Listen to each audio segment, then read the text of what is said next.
Tiruvannamalai to Arur bypass கொஞ்சம் சீக்கிரம் ready பண்ணால் நல்லாயிருக்கும். அந்த ரோடு ரொம்ப ஆக்சிடெண்ட் ஆகுது ஒவ்வொரு நாளும். அது பைபாஸ் ரெடி பண்ணிட்டு பிறகு தான் ஆக்சிடெண்ட் ஆகும்னா, இப்போ இந்த குழி பள்ளம் ரெடி பண்ணாத இருக்கிறதுனால அங்கங்கே ஆக்சிடெண்ட் ஆகி வீழ்றாங்க. இந்த தண்டராம்பட்டில் பார்த்தோன்னா, இந்த சர்ச்சுக்கு எதிர்க்க பார்த்தோன்னா, ஒவ்வொரு நாளும் ஒவ்வொருத்தர் வீழ்றாங்க.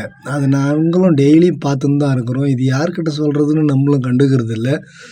அதாவது அரசாங்கம் தான் இதுக்கு ஒரு முடிவு எடுக்கணும். கிட்டத்தட்ட 1½ வருஷம் ஆயிடுச்சு. 1½ வருஷம் ஆகியும் அந்த ரோடு ரெடி பண்ண முடியல.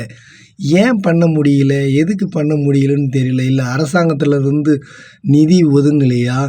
இல்லை கான்ட்ராக்ட் எடுத்தவங்க சரியாக பண்ணலையா? யார் மேலே குற்றம், யார் மேலே தவறுன்று எங்களுக்கு தெரியவில்லை.